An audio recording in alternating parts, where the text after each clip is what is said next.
Miss Emma and I are at the school getting the classroom ready for next year, as you can see. And so we have a very special guest who wanted to read a book to you guys today while Miss Emma and I work on the classroom.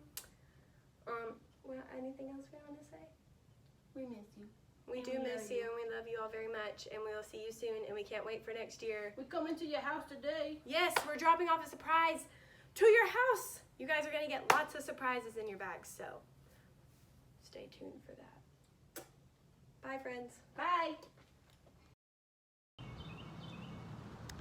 Well, hi guys, it's Mr. Matt, and I just thought I'd touch base with you guys.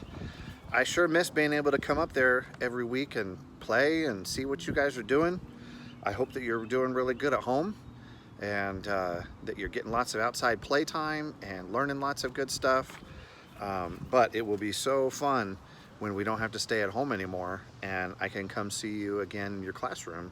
So I really look forward to that. So while we wait, I just thought it would be fun to read a book that's one of my favorite books about Pete the cat and how he became a firefighter. So I wanted to read that with you. So here's the book. It's by James Dean, Pete the Cat, Firefighter Pete.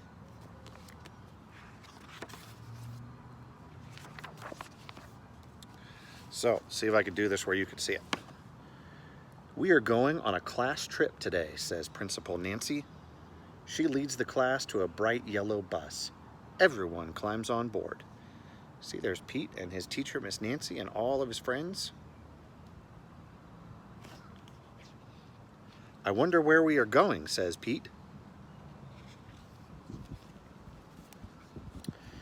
They are going to visit the firehouse today. The bus parks next to the bright red firehouse. Pete and his classmates are excited. The firehouse is huge. It is so big it can hold 2 long red fire trucks and all of the firefighters' equipment. See, there's Pete on the bus, arriving at the fire station.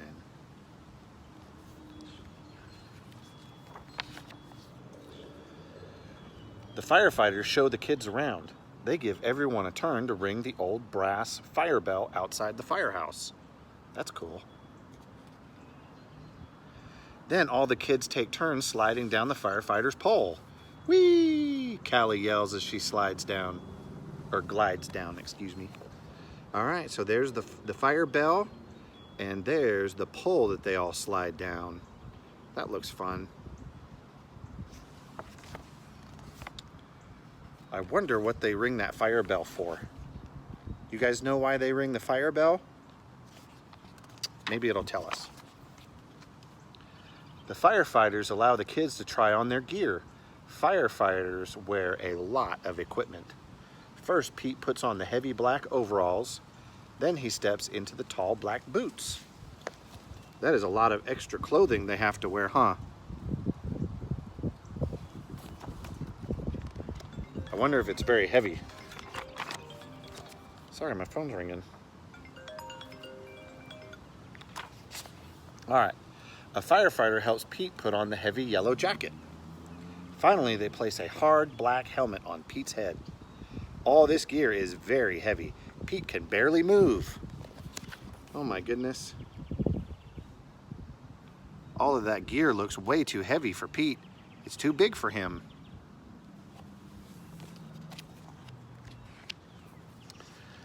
The firefighter allowed the kids to explore one of the fire trucks. Callie sits in the driver's seat. She presses the horn. Brrrt! It's so loud that all of the kids cover their ears. Big red fire truck. Our fire trucks are yellow, but a lot of fire trucks are red. That horn is so loud.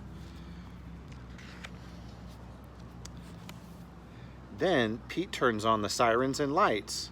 The sirens blare. Woo-wee, woo-wee. The lights flash red and yellow. Fire trucks are really, really bright and really, really loud when they're going down the road with all their lights and sirens on. That's to help everybody know that they're coming and that they have important business to take care of. Suddenly, a loud bell rings in the firehouse. Uh-oh, it's the fire alarm. There's a fire in town. Gear up, Pete. The firefighters scramble into their gear very quickly. Pete puts on his gear too. They all climb aboard the fire truck and turn on the siren and lights. Firefighter Pete and the firefighters are on their way. You just never know when there might be an emergency. Pete was there when they got dispatched to their emergency, so he's going to help.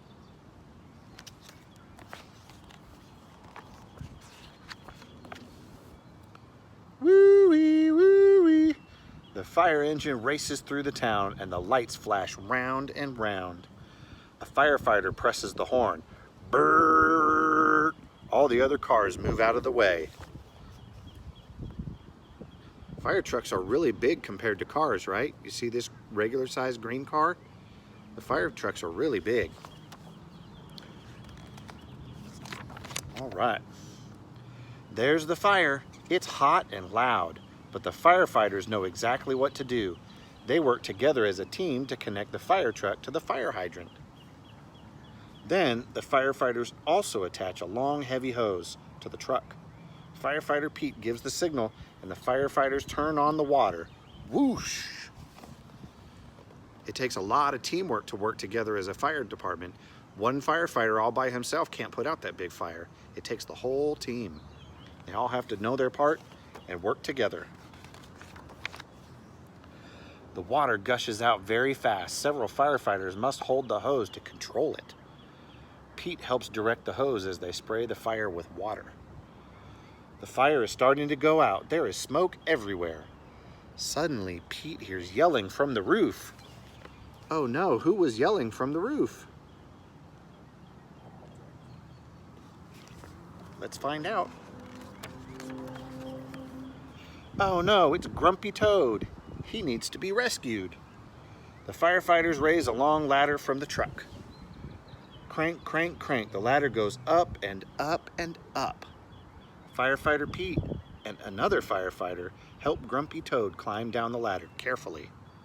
Yay, the fire is out and everyone is safe.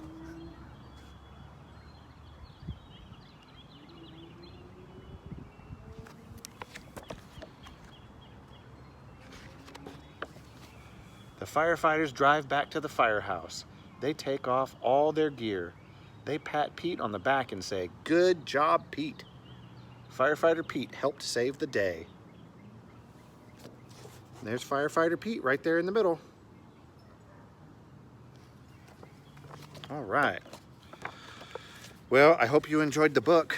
I have a bunch more favorites, so maybe I'll read another one for you sometime. I hope you guys get plenty of outside playtime. It sure is beautiful weather. Love you guys. See you later, friends.